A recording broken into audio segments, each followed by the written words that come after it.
자, 우리 이제 3차 방정식의 혈내근의 성질을 이야기해야 되는데, 지금 여기 나와 있는 이야기가 연결되는 게 이렇게 연결되는 거야. 3차 방정식 ax 세제곱, bx의 제곱, cx 더하기 d는 0. 이제 3차 방정식이니까 맨 앞에는 0이 되면 안 되고, 여기 나와 있는 놈의 세 근을 알파, 베타, 감마라 할 때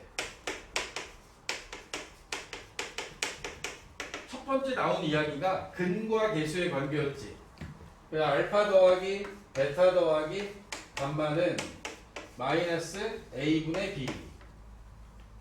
두 개씩 곱해서 더하잖아. 베타 감마, 감마 알파. 얘는 a분의 c. 세 개 곱하면 알파, 베타, 감마 곱하면 얘는 마이너스 a분의 d가 돼요. 알겠어? 주어져 있는 값이 마이너스 a분의 b, a분의 c, 마이너스 a분의 d가 됐는데, 이제 이 주어진 값들을 보면 우리가 2차 방정식에서 두 근의 합, 이것도 마이너스 a분의 b였고, 알파 곱하기 베타는 a분의 c였어. 2차 방정식에서. 그러니까 한 개씩 더한 건 마이너스 a분의 b. 두 개를 곱해서 만들어내면 a분의 c인데, 3차 방정식은 두 개씩 곱하는 게 세 개가 있는 거야. 그리고 세 개 다 곱한 건 마이너스 a분의 d가 되는 거야.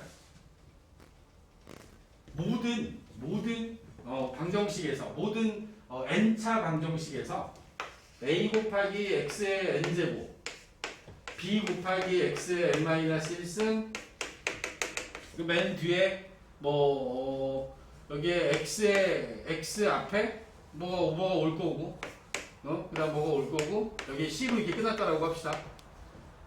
그럼 모든 방정식, 이거 n차 방정식이니까 근이 n개가 있겠지. 그러면 여기 나와 있는 얘네들을 가지고 한 개씩 더하잖아. 예를 들어 요거의 근을 x1, x2, x3. 그래서 여기 총 n개의 근이 있으면 얘네들을 하나씩 더한단 말이야. x1, x2, x3 해서 얘네들을 한 개씩 더하잖아. 무조건 마이너스 a분의 b야. 한 개씩 더하는 거야. 모든 근의 합은 제일 앞에 거하고 두 번째 걸 가지고 마이너스 a분의 b로 구할 수 있는 거야. 얘네들을 모두 다 곱했어. 다 곱했어. xn까지 곱한 거야. 얘네들은 무조건 맨 앞에 거하고 맨 뒤에 걸로 구하는 거야. a분의 c. 단 얘네들이 플러스가 될 수도 있고 마이너스 1이 될 수도 있어. 지금 우리가 곱한 걸 보면 두 근의 곱은 a분의 c인데 세 근의 곱은 마이너스 a분의 d가 됐지. 무슨 얘기냐면 요 앞에 오는 값은 n이 짝수면 플러스가 되고 n이 홀수면 마이너스가 돼요. 3차니까 마이너스 a분의 d가 된 거고, 2차 방정식은 a분의 c라고 해서 양수가 된 거지. x의 10승, 9x의 9승 막 이렇게 나와서 맨 마지막에 10으로 이렇게 끝났어. 10차 방정식이야. 근이 10개 있는 거야. 요거에 모든 근의 합, 근의 합을 구하잖아. 그럼 무조건 마이너스 9야. 마이너스 a분의 b 1분의 9, 마이너스 1분의 9, 마이너스 9야 무조건. 그리고 모든 근의 곱, 이 근의 곱을 구하잖아. 그러면 얘는 제일 앞에 거하고 상수항으로 구하는 거야. 여기 맨 앞에 1하고 맨 뒤에 있는 10을 기준으로 구하면 얘는 10인데 짝수차잖아. 짝수니까 플러스가 되는 거야. 무조건 적어도 이 두 개는 우리는 항상 구할 수 있는 거야. 모든 근의 합과 모든 근의 곱은 무조건 구할 수 있다. 알겠어? 알아둬야 돼. 문제의 난이도가 좀 올라가면 이런 것들도 물어봅니다. 근과 계수의 관계, 3차 방정식의 근과 계수의 관계에 대한 이야기를 지금 진행하고 있고, 이들을 가지고 이야기하다 보면 3차 방정식을 거꾸로 만들어라 라고 하는 것도 나왔지. 3차 방정식을 세 근을 알 때 3차 방정식은 x-알파, x-베타, x 마이너스 감마는 0 이렇게 나올 거란 말이죠. 저놈을 전개했더니 얘를 전개했더니 x3승 마이너스 알파 더하기 베타 더하기 감마의 x의 제곱 알파 베타 베타 감마 감마 알파 x 빼기 알파 베타 감마는 0 이런 식으로 해서 3차 방정식을 작성할 수 있어야 돼. 세근의 합과 두근의 곱의 합, 세근의 곱을 이용해서 여러분들은 지금처럼 3차 방정식을 작성할 줄도 알아야 된다. 지금 제가 만든 건 초보차 x3승 앞에 개수가 1인 걸 기준으로 만들어 드린 거고 저 앞에가 2래. 그럼 우리 여기다 전부 다 2를 곱하면 되는 거야.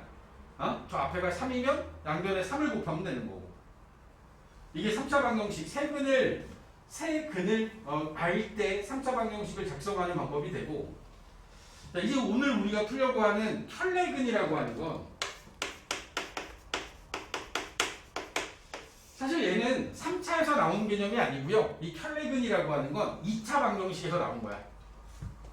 ax 제곱 더하기 bx 더하기 c에서 c는 0이라고 하는 2차 방정식에서 a, b, c가 유리수야.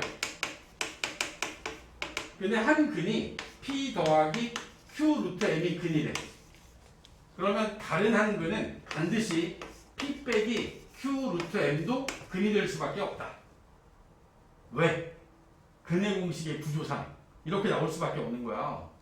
근의 공식의 구조가 x는 2a분의 마이너스 b 플러스 마이너스 루트 b제곱 마이너스 4ac인데 마이너스 2a분의 b하고 플러스 마이너스 2a분의 루트 b제곱 마이너스 4ac가 이렇게 주어지게 되면 여기 있는 거하고 여기 있는 값은 고정된 값이야. 어떤 숫자가 나올 거야. 근데 그 숫자가 플러스 마이너스가 붙는다니까. 플러스 마이너스.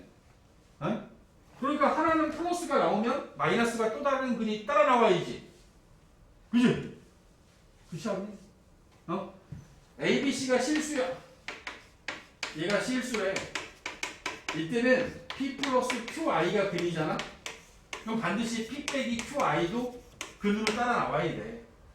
여기서 이게 I가 붙은 이유가 뭐냐면 이 근호 안에 들어가는 게 음수가 된 거지. 그래서 여기가 I가 붙은 거야. 근데 왜 3차 방정식을 하는데 지금 이때 배웠던 내용이 왜 나온 거야? 3차 방정식을 인수분해했더니 1차하고 2차로 나눠진 거야. 3차 방정식을 인수분해했더니 여기서 나오는 근은 하나가 결정이 됐죠. 응? 그리고 이 2차 방정식을 풀어서 나온 근이 이렇게 나온 거야. P 플러스 Q 루트 M이 근이면 여기에서 나오는 거 이 2차가 0이 되는 값을 구해서 여기서 나온 근이 감마, 베타하고 감마가 돼야 되는데 이 베타 감마가 이런 식으로 나오면 얘가 따라 나와야 되고 저렇게 나오면 얘가 따라 나와야겠지. 그치? 그러니까 3차 방정식에도 혈내근이라는 게 나오는 거지. 1 하고 3 플러스 루트 2가 나왔어. 그리고 나머지 하나는 뭐라고? 이 나머지 하나는 3 빼기 루트 2가 나와야 돼. 무조건. 얘를 주지 않아도 3 플러스 루트 2가 그리면 나머지 하나는 3 빼기 루트 2가 되는 거야. 여기에 3하고 1 플러스 i가 근이래. 그럼 나머지 한 근은 뭐가 돼야 돼? 나머지 하나는 1 마이너스 i가 근이 돼야지. 이걸 우리는 혈내근이라 부른다. 이해가? 이해 안 갈 텐데. 정윤아, 눈 떠. 영문고 게시판에 올릴 거야. 몰래 찍어다가. 안 돼요.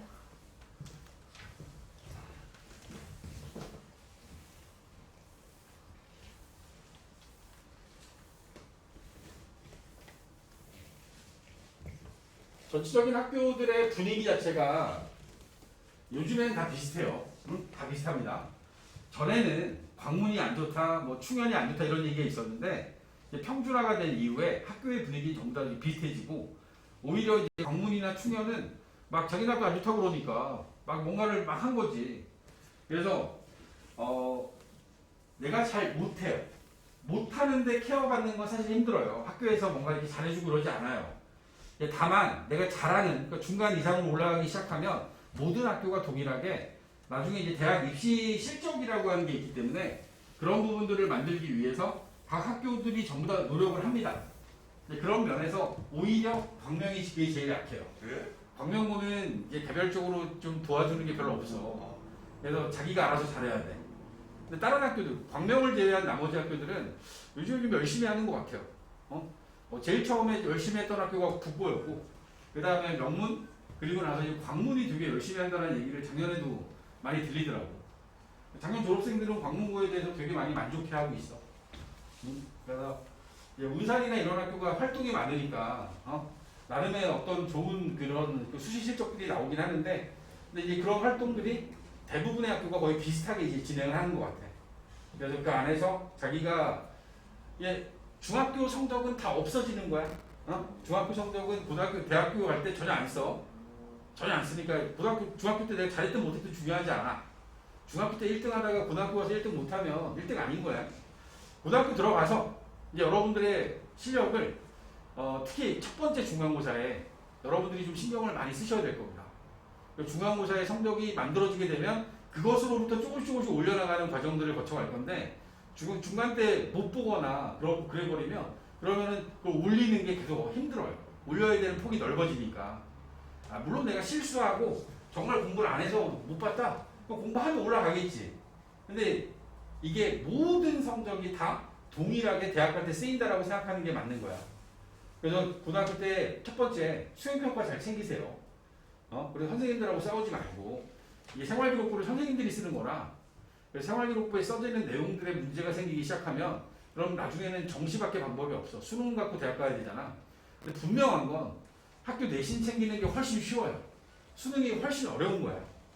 수능이라는 방법이 있다라는 건 맨 마지막에 여러분들이 하면 되는데 학교 내신이 잘 안 챙겨지는 상태에서 내가 학교 내신이 잘 안 챙겨지는 상태에서 뭔가 하는 건 어려운 거야. 지난번에도 한번 얘기했던 것 같은데 고등학교의 성적은 등급제야. 상대평가를 바탕으로 하는 등급제. 상대평가 기준으로 하는 등급제가 있고 절대평가 등급제가 있어요.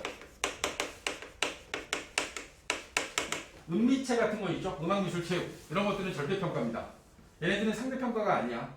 얘네들은 절대평가의 등급 기준이 5등급인 게 있고 5등급으로 나누는 게 있고 3등급으로 나누는 형태가 있습니다. A, B, C, D, E까지 있고 얘는 A, B, C로만 나와요. 그러니까 여기 나와 있는 건 10점 단위야. 90점까지 A, 80점까지 B, 70점까지 C, 60점까지 D, 그 밑으로는 다 E. 여기 80점까지가 A, 여기 60점까지 B, 그 밑으로는 다 C. 이런 식으로 주는 거야. 이건 점수로 그냥 계산하는 거기 때문에 얘네들은 시험 자체를 쉽게 내요. 이거 갖다 굳이 A등급을 조금 만들고 이럴 필요가 없거든. 그러니까 절대평가는 애들한테 성적을 잘 주기 위해서 수행평가 잘 챙기고 시키는 대로만 잘하면 대부분 얘네들은 B 이상, 얘는 A도 되게 많이 나와요. 그러니까 이 절대평가는 별 문제가 안 되는데 이 절대평가의 과목들은 약간 주요 과목이 아닌 것들이야. 국어, 영어, 수학, 과학, 사회 계열의 과목들은 대부분 절대평가입니다. 여기서 이제 기술과정은 과학에 들어가고 기가, 그 다음에 도덕 같은 경우에는 사회에 들어가요. 고등학교 때는 도덕이 없나? 도덕 이런 것들은 사회 과목에 들어가는 거야. 그러니까 이 안에 얘네들이 여러 개의 과목이 있는 거지. 수학만 해도 1학년 때 2학년 한 개씩밖에 안 배우긴 하는데 선택 과목이 여러 개가 있어요. 확률과 통계, 기하 벡터, 그리고 미적분 이런 것들이 있는데 기하와 벡터는 여기에 들어가요. 기하와 벡터는 진로 선택 과목이라고 해서 진로 선택 과목들의 경우에는 이 3개짜리 절대평가로 들어갑니다. 3개짜리 절대평가. A, B, C밖에 없어요. 그러니까 대충 해도 다 B는 나오더라고. 그러니까 정말 막 엉망으로 하지 않는 이상. 그리고 3등급 이 절대평가 과목들은 대부분 한 학기 시험을 한 번밖에 안 봅니다. 2번 다 안 봐. 한 번만 보는 경우가 많고 그 얘기는 수행평가 비중이 크다는 얘기야. 시험 안 보는 과목들도 있죠. 음악이나 미술 같은 건 안 봐요. 걔네들은 그냥 실기 수행평가 내용만으로 성적을 산출하고 있습니다. 근데 이제 얘네들이 문제죠. 그리고 많은 대학들은 대부분 이 과목만 성적을 원해요. 얘네들은 내신에 아예 들어가지도 않아요. 내신은 보지도 않아. 이것만 보지. 이걸 주로 본다고. 대부분의 대학들은. 근데 얘네들이 1부터 3, 4, 5, 6, 7, 8, 9 9등급제로 되어 있고 얘네들의 비율 자체가 100명을 기준으로 해서 1등부터 4등까지가 1등급, 11등까지가 2등급, 23등까지가 3등급 100명 기준으로. 그 다음에 여기는 40등, 5등급이 60등, 여기가 다시 여기서 이게 17명 늘어났으니까 77등, 여기가 89등, 그 다음 나머지 9등급이 되는 거야. 100명을 기준으로 내가 등수를 쭉 매기면 100명 중에 4명까지가 1등급, 11명까지가 2등급이야. 보통 대학이 여러분들은 더군다나 대학 정원보다 여러분 학생 수가 적어요. 그러니까 대학이 훨씬 더 손해보는 거야. 근데 문제는 우리나라에 대학이 200개가 있거든. 4년제 대학이 200개가 있어요. 4년제 말고도 뭐 전문대나 특수대학들도 있잖아. 그런 거 다 합치면 훨씬 더 많아. 그러니까 그런 대학들의 모든 정원을 다 합치면 여러분들은 대학 가고 싶으면 무조건 갈 수 있습니다. 저쪽 지방에 있는 뭐 저기 목포 가면은 대불대학교도 있고 저쪽 경주 쪽에 가면 위덕대학교라는 학교도 있고, 그러니까 학교들이 여러분들이 들어보지도 못한 학교들이 막 있습니다. 많아요. 그러니까 가고 싶으면 다 갈 수 있습니다. 다만 여러분들이 가려고 하는 건 이 안에서 대부분 한 20개 정도 안을 생각하고 있어요. 20개 정도 안, 뭐 스카이부터 시작을 해서 서성한, 중광, 규경예시에서 막 외우잖아. 그 외우는 게 대략 한 20개쯤 돼. 홍익 때문에 스카이. 홍익 때는 스카이가 아니죠. 홍익 때는 H잖아. SKY, 스카이, 여기 안 들어가지. 홍익 때는 한 10번째쯤에 들어가요. 건동홍이라고 해서 건국대학교, 동국대학교, 홍익대 해서 건동홍 라인에 들어갑니다. 근데 그 라인에 들어가는 것도 10몇 번째니까 좋은 학교에 들어가는 거죠. 홍대 정도가 되려면 2등급 안에 들어가야 돼. 그래서 내가 그 건동 밑에 뭐 이제 국sun세단 막 이런 것들도 있거든. 국민대, 숭실대, 세종대, 단국대 막 이런 데까지 포함을 하면 이 정도 안에 들어와야 되거든. 이 안에 들어오는 상태가 되려면 그래도 23% 안에, 상위 23% 안에 들어가야 되잖아. 니네 학교 정원이 만약에 한 300명쯤 된다? 그럼 여기다 3 곱하면 되잖아. 69등. 근데 이 과목이 평균을 기준으로 하는 게 아니라, 전과목 평균을 기준으로 내는 게 아니라 과목별로 다 다르게 나오는 거야. 있는 거야. 그러니까 과목별로 내는 거야. 그리고 한 학기 단위로 내는 거야. 1학기의 등급, 수학 등급 3등급, 2학기의 수학 등급 2등급 이렇게 바뀔 수 있는 거지. 그런 것들이 나중에 다 합산할 때도 좀 특이하게 내요. 1학년은 이때 배우는 건 공통 과정이고 2, 3학년 때 배우는 건 이때는 선택 과목이야. 공통에다가 선택 과목이 포함되는 형태로 수업을 하게 됩니다. 그러다 보니까 대학 측에서는 이걸 나눠서 성적을 매겨요. 1학년 때 40%, 2학년 때 60%, 2, 3학년 합쳐서 60%. 근데 내신은 3학년 1학기까지만 들어가. 생각해보면 1학년 때 1학기, 2학기 두 개의 내신이 만들어지고 2학년 1학기, 2학년 2학기, 3학년 1학기 세 개가 만들어지니까 그러면 얘는 똑같은 비중인 거야. 각 학기별로 20%씩 들어간다. 이렇게 생각하면 되겠지. 근데 학교별로 또 이렇게 하는 학교도 있어요. 1학년 거 성적을 30, 2, 3학년 때 거를 70% 넘는 학교도 있습니다. 학교별로 달라요. 학교별로 달라서 다르고, 또 어떤 학교는 여기서 이렇게 공부했던 모든 과목들에 대해서 제일 잘한 거 10개, 이것만 내신에 반영합니다. 1학년부터 3학년 1학기까지 제일 잘한 거 10개만 내라. 이렇게 한다고. 그러면 여러분들이 뭔가 잘한 게 있으면 뭐 다른 거 다 9등급인데 1등급이 10개 있어. 그럼 이 친구는 내신 등급이 1등급이 되는 거야. 근데 물론 그런 학교가 많지 않기 때문에, 그리고 그 학교가 갑자기 방침을 바꿔서 12개로 늘려버렸어. 그럼 2개는 9등급 되는 거지. 그러니까 학교가 보통 그 대학 입시의 내용은 여러분들이 고등학교 1학년 되는 순간 결정이 돼요. 3년 전 예고제라 그래서 3년 전에 발표를 해야 돼. 중간에 바뀌면 애들이 혼란스럽잖아. 그러니까 미리 발표를 하는데 세부 사항은 매년 바뀌어요. 그러니까 여러분들한테 우리는 내신 뭐 여기서 일부 과목만 가지고 내신을 산출할 겁니다 라고 방향을 잡았는데, 올해는 10과목이었다가 내년에는 12과목이 되고 여러분들 들어갈 때는 갑자기 15개로 바뀔 수 있는 거예요. 세부 내용은 바뀔 수 있는 거야. 알겠어? 그러니까 아주 간단하게 생각하면 상대평가인 등급의 과목들은 못해도 3등급에 들어오기 위한 노력을 여러분들은 계속 꾸준히 하셔야 됩니다. 어떻게 보면 1등급은 니네들이 대부분 학교가 한 250명밖에 안 되기 때문에 대부분의 학교가 1등급인 학생이 한 10명밖에 안 돼요. 각 과목별로 10명밖에 안 되는 거야. 이게 시험이 쉽거나 그러면 1등급이 없을 수도 있어요. 만약에 100점짜리가 11명이잖아. 그럼 그 11명 모두 다 2등급으로 내려가는 거야. 10명을 넘어가면. 그래서 학교에서 시험을 좀 어렵게 내는 거야. 만약에 동점자가 많으면 아래 등급으로 내려가는 거야.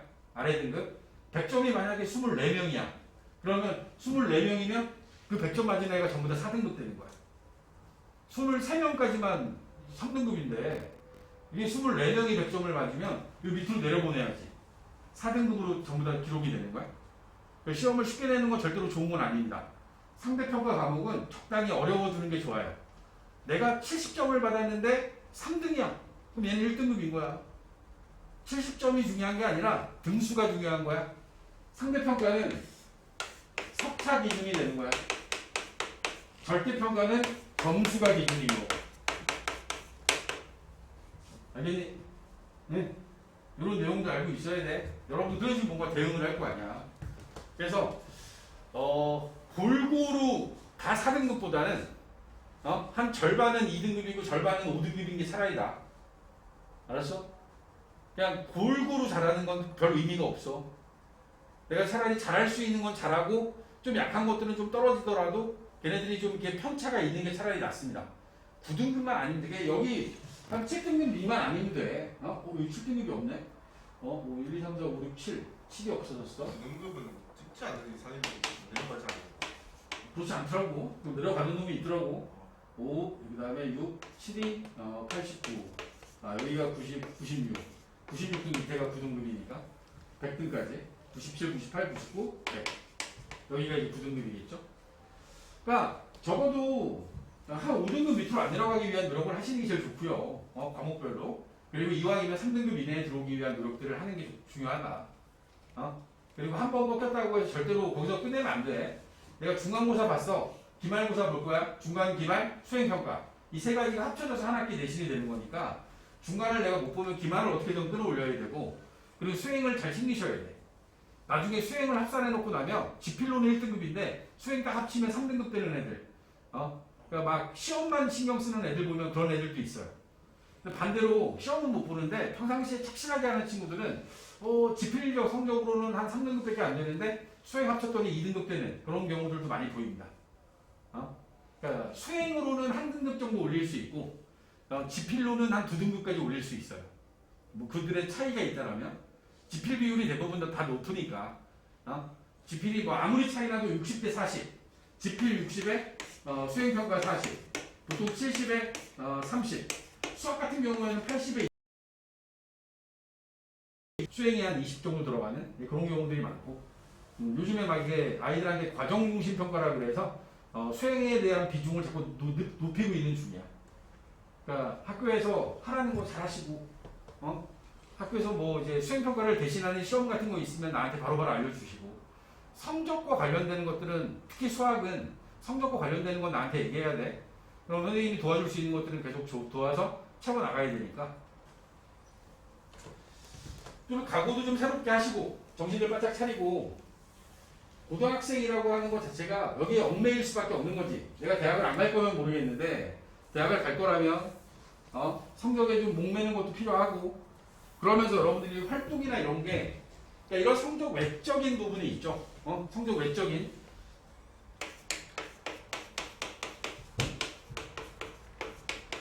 보통 이제 우리가 얘기하는 성적 외적인 것에 이런 게 있어요. 이게 동아리, 이게 자율 동아리인가? 자율 동아리, 그 다음에 봉사, 그 다음에 진로. 그러니까 이런 활동들이 이게 지금 이 내용들이 전부 다 그 생활교육부에 들어가는 내용들인데 요즘에는 이 봉사활동이 큰 의미가 없어졌죠. 그러니까 적당한 시간만큼만 하시면 되고 봉사활동을 가지고는 이제 이게 뭐 막 대신하기도 하고 막 그래갖고 많이 없어진 상태고 진로에 대한 부분이 이게 중요한데 내가 예를 들어서 컴퓨터공학과를 가기로 마음을 먹었어. 난 컴퓨터공학과 갈 거야. 난 컴퓨터 관련된 나중에 가서 프로그래머가 될 거야. 라는 생각을 하고 이제 준비를 시작하면 이 진로라는 것 안에 그게 들어가야 되잖아. 근데 내가 그냥 프로그래머가 될 거야 라고 하는 거 말고 나는 프로그래머가 되기 위해서 뭐 예를 들어서 코딩을 배워. 코딩을 공부했고 그 코딩을 공부해서 뭐 학원을 다니든 학교에서 뭐 이제 하든 학교에서 동아리를 통해서 하든 해갖고 내가 프로젝트 하나를 했어. 내가 앱을 하나 만드는 연습을 같이 했어. 그럼 그 내용이 여기 들어가야 되는 거야. 근데 여기 들어가는데 선생님한테 얘기 안 하면 선생님 모를 거 아니야. 선생님한테 얘기해야지. 나 이렇게 했습니다. 가장 좋은 방법은 동아리를 그 앱을 만들고 이제 코딩하는 동아리에 들어가. 여기 동아리에 담당 선생님이 있을 거 아니야. 그 선생님을 통해서 이제 여기에 들어가게끔 만들어주면 되는 거지. 그러니까 이런 내용들이 기록이 되면 나중에 수시에서 여러분들이 학생부 종합전형이라는 게 있어. 학생부 종합전형이라고 하는 건 교과, 학생부 종합 이 두 가지로 크게 나눠지는데 교과는 성적만 보는 거야. 성적만. 이걸로 뽑는 게 교과 전형이고 학생부 종합은 성적에다가 이런 활동들을 다 보는 거야. 근데 이 활동들은 숫자로 나오는 게 아니라 글로 써져 있는 거거든. 그러니까 얘네들이 앉아서 그걸 다 읽는 거야. 다 읽어보고 얘가 우리 학교에 컴퓨터공학과 오면 되겠네. 얘는 언어도 뭐 컴퓨터 언어도 한 2개 할 줄 알고 그리고 얘가 프로젝트를 한 2-3개 했네. 그러면 얘 우리 학교 와서 얘가 공부시켜도 되겠다. 그러면 뽑아주는 거지. 그렇기 때문에 여기에는 그 내용들이 포함돼야 되는 거야. 문제는 뭐야? 니네들의 이 진로를 여러분들이 대부분 잘 안 정해요. 잘 아직 모르겠어. 나 뭘 해야 될지. 나는 컴퓨터 관련된 거 하고 싶긴 한데 난 게임이 좋지 프로그램 하는 건 싫어. 그런 상황일 수도 있잖아. 그러니까 여러분들이 점점 대략적인 방향이라도 정해야 돼. 나는 컴퓨터에 관련된 일을 하고 싶어. 1학년 때. 그 2학년 때 돼서 나는 프로그래머가 되고 싶어. 3학년이 돼서는 나는 프로그래밍을 하는데 데이터베이스를 관리하는 프로그래머가 됐으면 좋겠어. 이게 폭이 점점 좁아지는 거지. 이게 제일 이상적인 거야. 응? 처음부터 딱 정해서 나는 의사가 될 거야. 나는 의사가 될 건데 난 외과 의사가 될 거야. 나는 심장외과 쪽의 의사가 될 거야. 이런 식으로 좁아져야 된다고. 그런데 이런 건 상관없습니다. 내가 의사하고 싶었는데 성적도 안 되고 그리고 내 의사가 사실 하다 보니까 나는 해부하고 뭔가 이렇게 피하고 이런 게 싫어. 그래갖고 중간에 갑자기 나는 그냥 전자공학과로 바꾸고 싶어.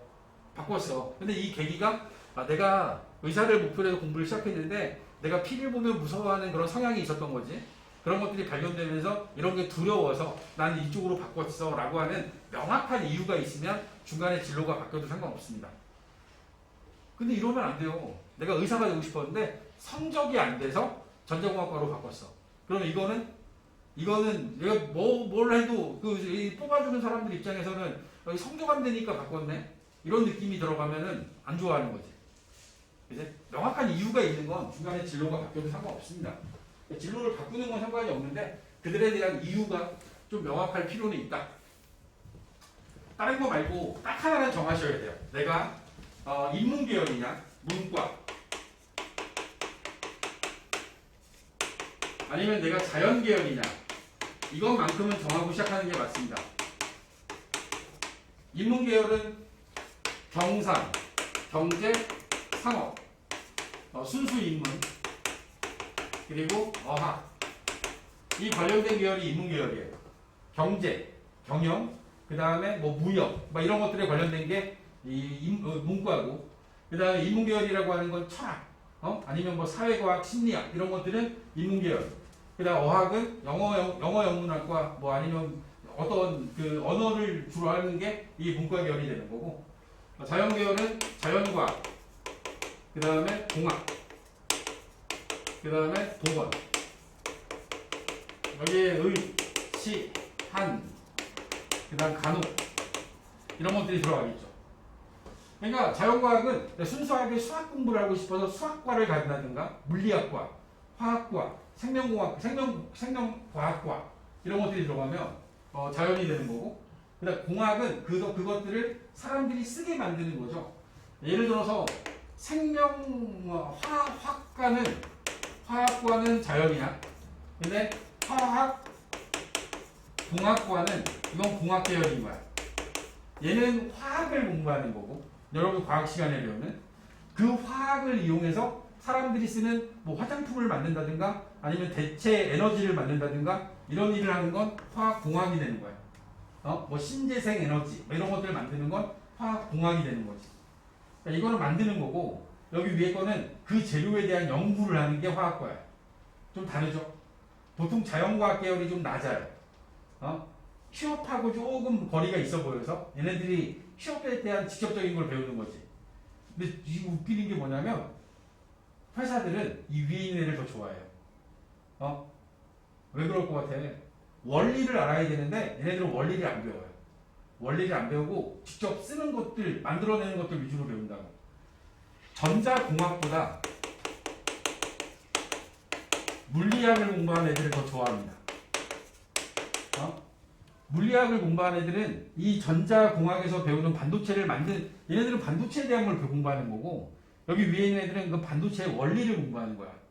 우리나라가 반도체를 이제 개발하는 나라지 반도체를 만들어내기만 하는 나라는 아니거든. 과거에는 반도체에 대한 원리는 외국에서 갖고 오고 우리나라는 그걸 만들기만 했어요. 근데 지금은 반도체를 우리가 계속 발전시켜야 되는 상황인 거거든. 그러니까 이게 좀 달라진 거지. 그러니까 얘네들도 많이 좋아합니다. 그러니까 공부하는 건 자연과학이 훨씬 어려워요. 이쪽은 막 이제 좀 길게 공부하니까. 공학 계열도 어렵죠. 문과 쪽보다 이과가 원래 공부하는 게 훨씬 어렵습니다. 어려운데 취업이나 이런 것들은 훨씬 쉽죠. 얘네들이 워낙에 필요한 게 많으니까. 뭐 의치안이라고 하는 의치안 약까지 포함해서 약대도 보건계열에 들어가죠. 여기가 이제 최상위 학과들이죠.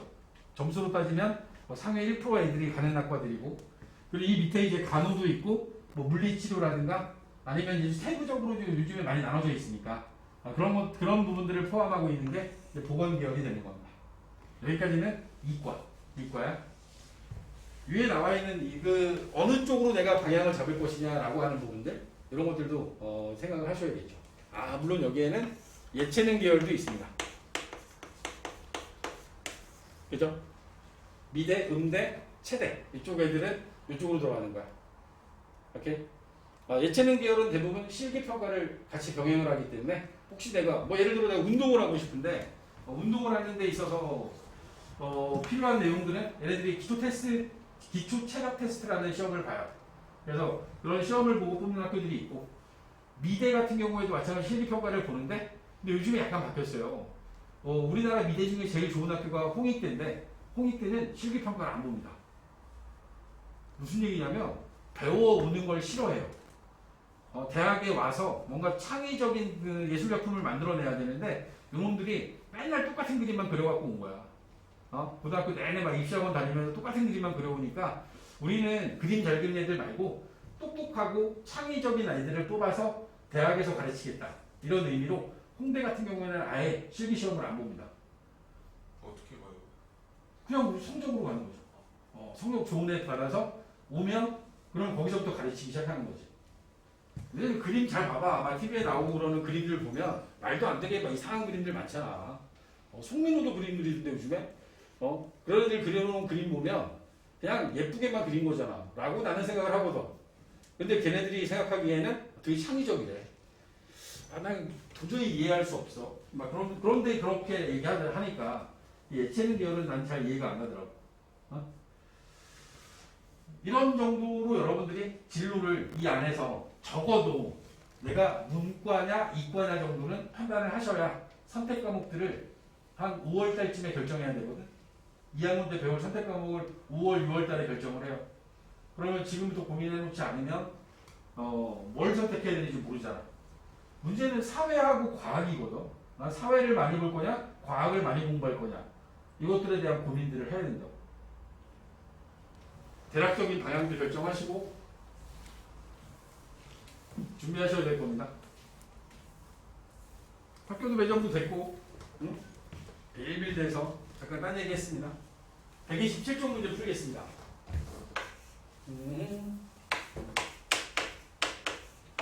127쪽에 보면 10번 문제 보여요. 10번 3차 방정식의 켤레근 정확하게 얘기를 하면 3차 방정식을 인수분해했을 때 2차 방정식 부분에서 나오는 켤레근 이렇게 이해하는 게 맞는 거야. x3승에 ax 더하기 b는 0이라는 이 3차 방정식에 대해서 한 근이 1 플러스 i일 때 실수 a와 b의 값을 구하래. 응? 실수 a, b. 중요한 말이죠. 제가 실수이기 때문에 요 근에 대한 털레그 1-i가 반드시 근이 되는 거야.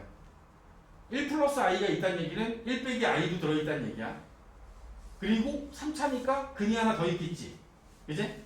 나머지 한 근은 다른 한 근 알파라고 잡을까? 알파라고 잡았어요. 그럼 여기에는 지금 근이 1 플러스 i, 1 마이너스 i, 그리고 모르는 근 하나 알파가 있습니다. 그리고 나서 우리는 근과 계수의 관계를 쓸 거예요. 여기 나와 있는 x3승 더하기 ax 더하기 b는 0에 지금 현재 보이지 않는 부분이 하나 있죠? x제곱 앞에가 0이야. x제곱 앞에가 0. 난 여기서 세근의 합 1 더하기 i, 1 플러스 i, 1 마이너스 i, 그리고 여기다 알파를 더하잖아? 그럼 마이너스 a분의 b, 하면 0이 돼야 돼. 저기에는 x제곱이 없잖아. 그러니까 세근의 합을 구하면 마이너스 1분의 0이 되면서 0이 된 거야. 이게 없어지고 2 플러스 알파가 0이니까 알파는 마이너스 2가 된 거지. 그럼 우리는 이제 세 근을 다 알아버렸습니다. 문제에서는 근을 하나밖에 안 줬는데 하나는 짝을 이루는 걸 1-i가 무조건 나올 거고 나머지 하나는 세 근의 합을 이용해서 나머지 하나가 마이너스 2임을 구했지. 오케이? 세 근을 다 아니까 우리는 3차 방정식을 만들어낼 수 있지. 그지? 3차 방정식을 만들까? 주어져 있는 알파까지 포함을 하면 우리 a 자리를 구하기 위해서 이렇게 된 거야. x3승 0 곱하기 x제곱, 그 다음에 여기 a 자리에 오는 거, 그 다음에 상수 자리에 오는 것들 중에서 이 자리에 오는 건 두 개씩 곱해서 더한 거지. 두 근의 곱의 합 두 개씩 곱할 거야. 1 플러스 i, 1 마이너스 i, 1 플러스 i에다가 마이너스 2 곱하기 1 마이너스 i에다가 마이너스 2를 곱해서 얘네들을 계산할 거라고. 둘이 곱하면 2, 얘네들 곱해서 더하잖아. 얘가 없어지면서 마이너스 2, 마이너스 2, 마이너스 4, 마이너스 2가 나와요. 두 근의 곱의 합은 마이너스 2가 됐어. 그 다음에 세 근의 곱 1 플러스 i하고 1 마이너스 i하고 마이너스 2까지 곱하면 요거 둘이 곱하면 2입니다. 얘는 마이너스 4 됐네. 따라서 x3승 마이너스 세근의 합 0이니까 뭐 없어졌고, 그 다음에 두 근의 곱의 합이 플러스로 들어가죠. 마이너스 2x, 이게 마이너스로 들어가니까 이런 식으로 해서 3차 방정식이 만들어지게 됩니다. 그러면 a는 마이너스 2가 될 거고 b는 4가 되겠네. 근과 계수의 관계에 의해서 두 근의 곱은 a분의 c야. 그냥 여기 a가 되는 거고, 얘는 마이너스 a분의 d야. 마이너스 b가 되니까 b는 4, a는 마이너스 2, b는 4가 된 거지. 알겠나? 혈내근의 성질을 이용해서 여기 나와 있는 이런 과정들을 따라가 주시면 다 구할 수 있다. 오케이? 지금은 허수인 게 나왔는데 10-1번에 뭐가 나왔냐면 한 근이 2-i잖아. 여기 나와 있는 10-1번의 경우에는 한 근이 2-√3이니까 그러면 다른 한 근, 여기서 나오는 혈내근은 2 플러스 루트 3이 될 거고, 그 다음에 다른 한 근, 세 번째 근은 알파라고 놓고 얘네들을 가지고 똑같은 방식으로 풀면 되지. 알겠어? 네? 여기 나와 있는 2-루트 3이 그릴 때 여기로 넘어가기 위해서 필요한 조건이 뭐냐면 A, B는 유리수라는 조건이 있어야 돼. 근데 보면은 문제 끝에 단 하고 써있지. A, B는 유리수라고 써있잖아. 오케이.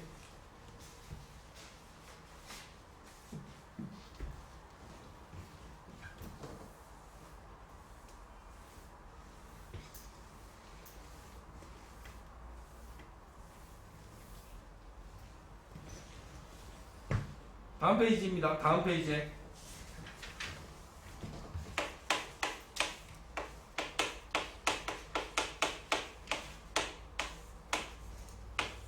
자, 여기 나와 있는 이야기는 오메가라고 하는 것에 대한 성질을 이야기하려고 합니다. 오메가라고 하는 W자 모양인데 얘네들이 그리스 문자에서는 W자처럼 써놓고 읽을 때는 오메가라고 읽는 거야.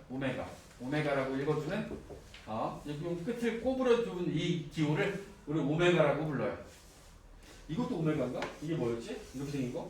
맞아요. 이것도 오메가, 이게 오메가 대문자. 제가 소문자야. 응? 게임에 많이 나오지, 이거 오메가 막. 어떻게 알았어? 시계 브랜드. 아, 시계. 에라이, 참 맞아요. 맞아. 시계 브랜드 있다. 자, 대문자 오메가 말고 소문자 오메가를 가지고 오메가라고 하는 것에 대한 성질을 배울 건데, 이 오메가라고 하는 놈이 어떻게 문제에 주어지냐면 이렇게 주어집니다. x세제곱은 1에 한 허근을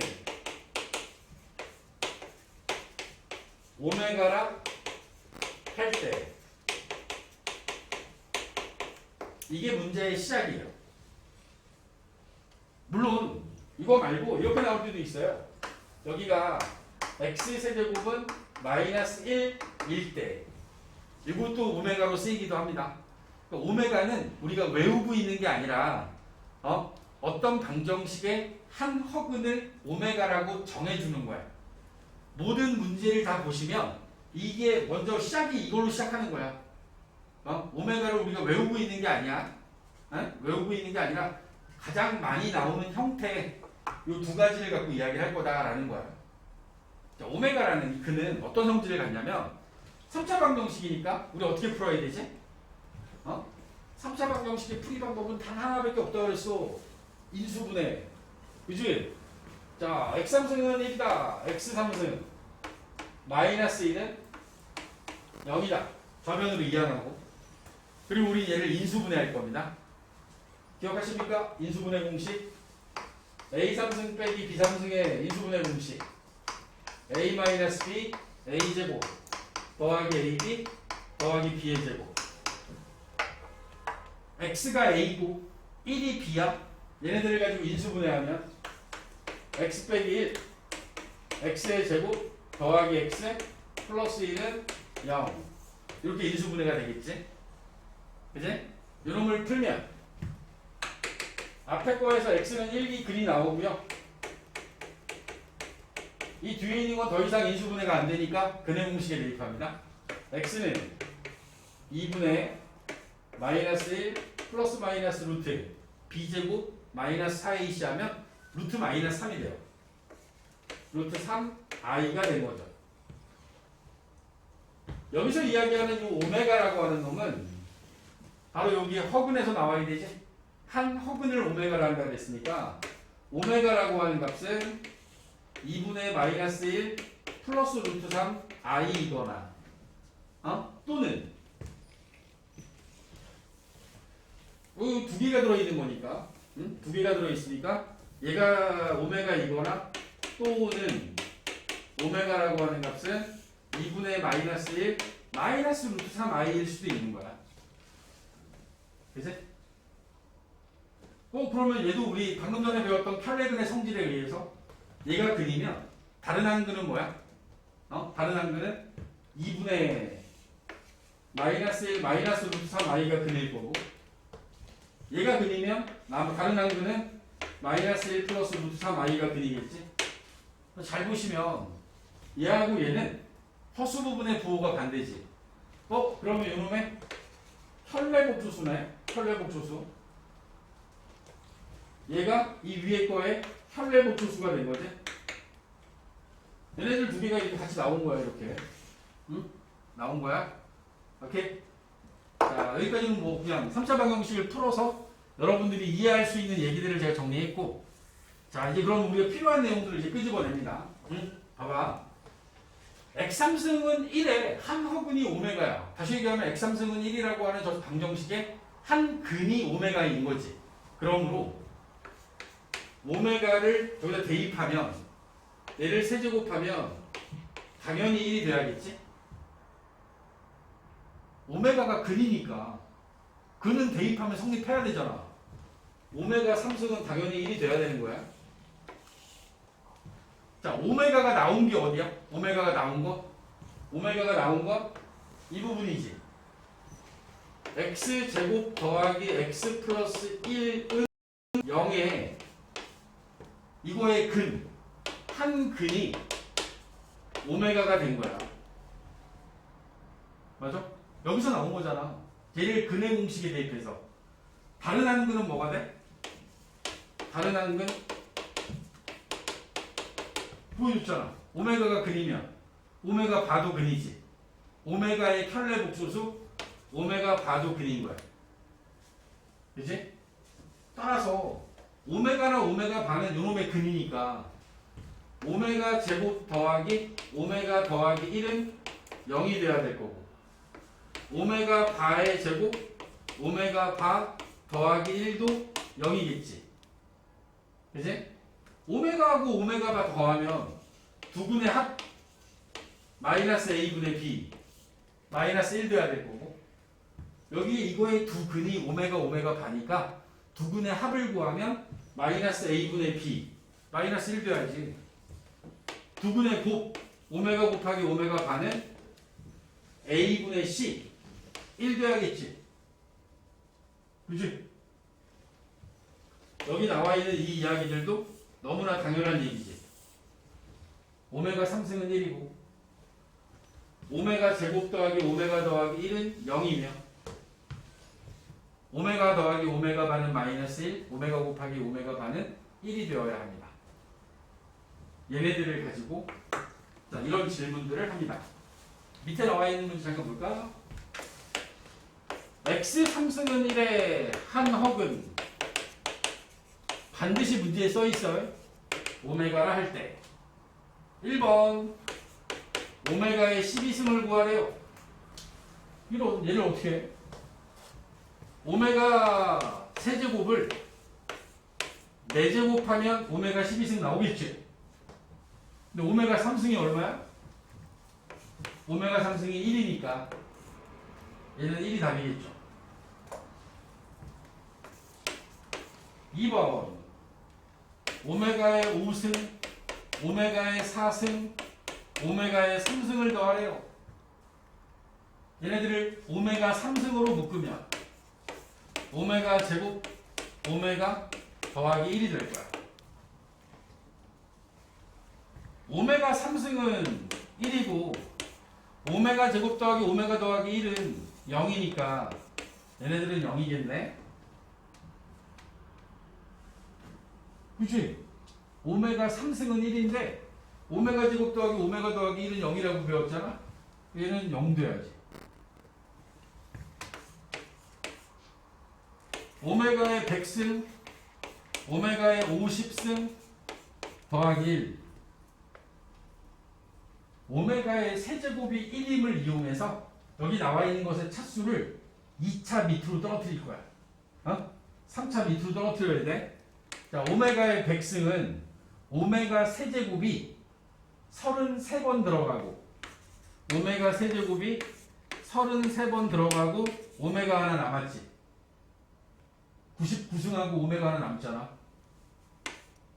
오메가의 50승은 오메가의 세제곱이 16번 들어가고 오메가 제곱이 남고 48승하고 오메가 제곱 남고 1이 남았어. 근데 오메가 3승이 1이니까 얘는 오메가가 남을 거고 얘는 1이잖아. 1. 얘도 1이고 오메가 제곱 1만 남겠지. 오메가 제곱 더하기 오메가 더하기 1은 0이랍니다. 근데 여기잖아. 오메가 제곱 오메가 1 더하면 0. 저기 있잖아. 오메가 제곱 더하기 오메가 더하기 1은 0이라고.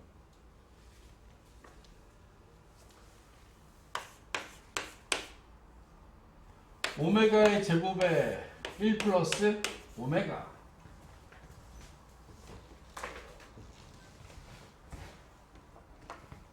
주어져 있는 식에서 요 1 더하기 오메가가 요 안에 들어있는데 1 더하기 오메가는 오메가 제곱을 우변으로 넘기면 마이너스 오메가 제곱 되지. 요 오메가 제곱을 넘긴 거야. 따라서 이 분모에 들어 마이너스 오메가의 제곱으로 바꾸면 여기 주어져 있는 값은 마이너스 1이 됩니다. 약분하면 되잖아. 오케이.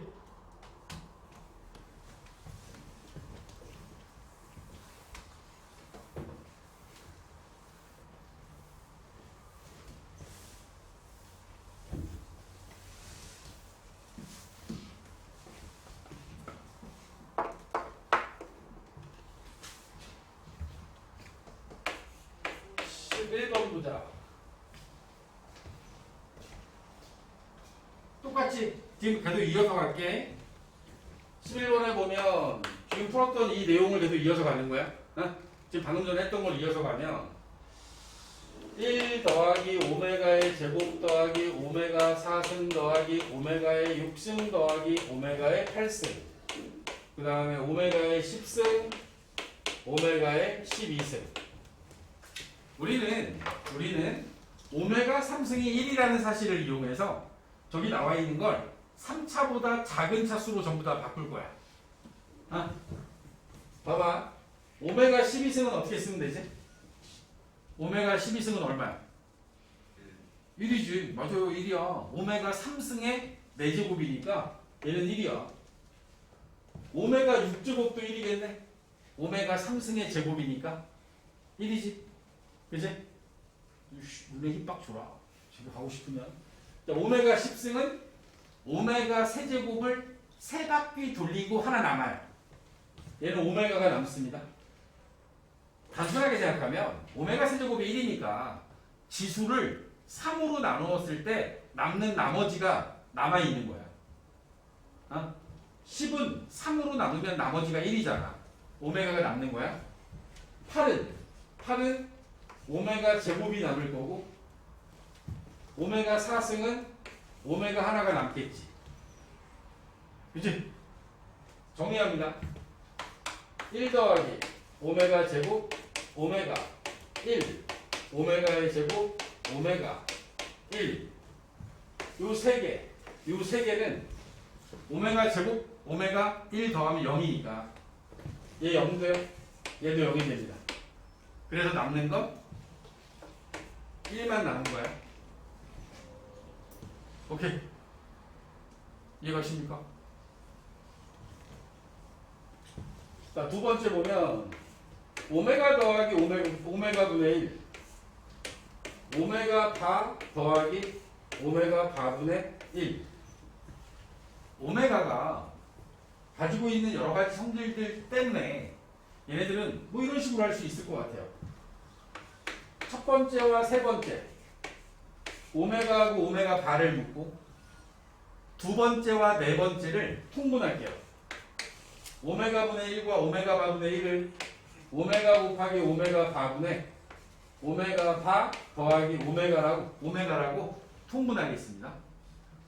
그러고 났더니 근과 계수의 관계에 의해서 오메가 더하기 오메가 바는 마이너스 1, 오메가 분의 오메가 바는 1이잖아. 대입하면 마이너스 1, 마이너스 1. 여기 나와 있는 값은 마이너스 2가 답이 되는 거야.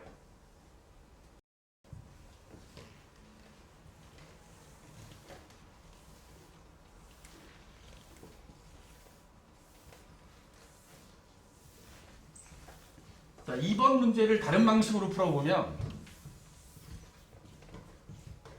오메가의 세제곱이 1입니다. 양변을 오메가로 나누면 오메가로 나누면 오메가 제곱이랑 오메가 분의 1이 같아요. 오메가 바의 세제곱도 1이겠지. 오메가 바도 근이니까. 오메가 바의 제곱이랑 오메가 바분의 1도 같겠지. 여기 써져 있는 오메가 분의 1 대신에 제가 오메가 제곱으로 바꾸겠습니다. 응? 오메가 분의 1이랑 오메가 제곱이 같으니까 오메가 바하고 오메가 바의 제곱으로 바꿀게. 여러분들이 알고 있는 두 번째 정제, 이거 더하면 0이잖아. 얘하고 얘 더하는 게 이게 얼마야? 응? 마이너스 1이지. 이거 둘이 더한 게 마이너스 1이에요. 이거 두 개 더한 것도 마이너스 1이겠지? 그래서 답이 마이너스 2가 되는 거야. 근과 계수의 관계를 쓰지 않아도 여러분들은 여기 나와 있는 이 성질들을 이용해서 답을 할 수도 있다는 거예요. 알겠어? 이게 계속 돌고 돌아요. 오메가 세제곱이 1인 거하고 비슷한 거 배우신 적 있잖아. 응? i의 4제곱이 1인 거. 그래서 이거 가지고 너도 문제, 이런 문제들 많이 풀었지. 그런 것처럼 오메가 세제곱이 1이라는 사실은 여러분들한테 여러 가지 형태의 변형된 문제들을 풀게끔 하고 있다.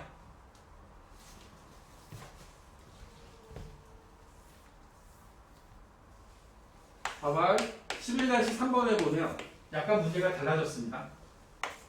x 세제곱 더하기 1은 0에 한 허근을 오메가라 할 때 뭐가 바뀌었지? 지금 우리가 여기서 앞에서 하고 있었던 건 이게 1이니까 이게 0이 되는 값에 근을 오메가라 두고 문제 풀었지. 근데 얘는 여기 나와 있는 요놈은 x3승이 마이너스 1이 되는 거야. 그럼 얘는 오메가를 세제곱하면 뭐가 돼야 돼? 응? 얘는 마이너스 1 되는 거야. 그치? 문제가 다른 거야? 아니? 반드시 거기 써져 있는 내용에 신경 쓰셔야 돼. x세제곱이 1이다 하고 x세제곱은 마이너스 1이다 라고 하는 건 다른 거야. 똑같은 과정에 의해서 여기 나와 있는 걸 인수분해해서 x 플러스 1에 x의 제곱 마이너스 x 더하기 1은 0이 될 거고 x는 마이너스 1은 실근, 여기서 나오는 게 허근이겠지. 오메가 제곱 빼기 오메가 더하기 1은 0. 여기서 나오는 한 허근이 오메가면 다른 한 허근은 오메가 바가 될 거니까 오메가 바의 제곱 오메가 바 더하기 1도 0이 될 거고 오메가 더하기 오메가 바 두 분의 합 마이너스 a분의 b 1. 오메가 곱하기 오메가 바 1. 우리 오메가를 가지고 할 수 있는 얘기들이 이런 얘기들이 있는 거야. 여기서의 오메가는 x 세제곱이 마이너스 1이 되는 오메가니까 이걸 가지고 1, 2, 3, 4, 5번에 대해서 맞는 것들을 골라라. 오메가 곱하기 오메가가 1 되는 거 맞죠? 오메가 더하기 오메가 반은 어떻게 해야 돼? 응? 봐봐. 여기서 여기 둘이 연결시킬 거야. 이 두 개를 어떻게 연결시키냐면 오메가 반은 오메가 분의 1이랑 같아요. 둘이 곱해서 1 되니까 양변을 오메가로 나누면 오메가 반은 오메가 분의 1이야. 얘를 여기다 대입할 거야. 오메가 더하기 오메가 바 대신에 오메가 분의 1을 대입해. 1 되는 게 맞지?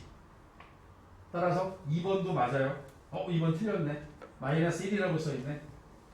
그치? 답은 2번이겠다 그러면 3번 오메가 5승 오메가 4승 빼기 1은 0 이래. 이 0인지 확인하려면 오메가 3승이 마이너스 1이니까 오메가 5승은 마이너스 오메가의 제곱이 되고 마이너스 오메가의 4승은 플러스 오메가가 되고 마이너스 1이 들어갑니다. 마이너스로 묶으면 오메가 제곱 마이너스 오메가 더하기 1은 1이라고 하는 값이 나오지? 이 값이 오메가 제곱 빼기 오메가 더하기 1이 0이니까 0이 되겠죠. 3번에 있는 것도 맞네. 0. 4번에 보면 오메가 101승분의 오메가 100승 더하기 1. 오메가 101승은 오메가 3승을 33번 돌리고 오메가 제곱이 남고요. 오메가의 100승은 오메가 3승을 33번 돌리고 오메가 하나 남고 1이야. 오메가 3승이 마이너스 1이니까 마이너스 1의 33승은 마이너스입니다.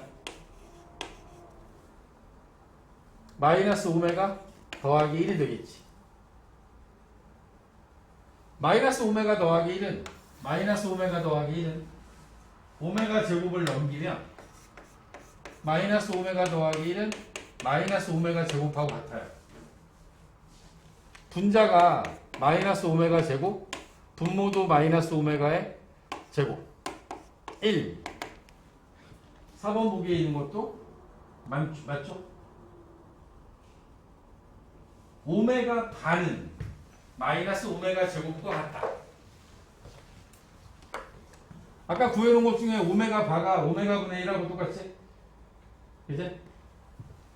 양변을 오메가로 나누면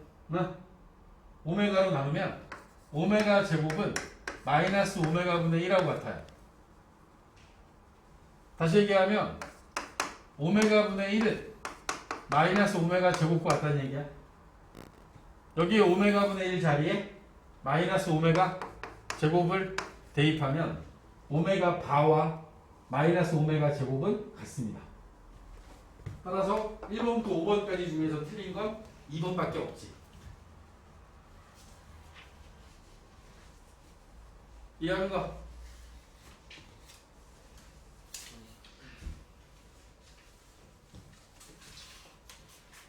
이렇게 해서 여러분들하고 3, 4차 방정식까지의 이야기를 전부 다 마무리했습니다. 3, 4차 방정식까지의 이야기들을 중심으로 해서 개념편 문제 132쪽까지 숙제입니다. 132. 자, 내가 좀 밀렸다. 그런 친구들은 연습 문제 빼고 나머지 부분의 문제들을 먼저 다 푸세요. 앞에서부터 최근에 배운 것부터 먼저 풀어. 그리고서 앞에 거 채워 나가라고 계속.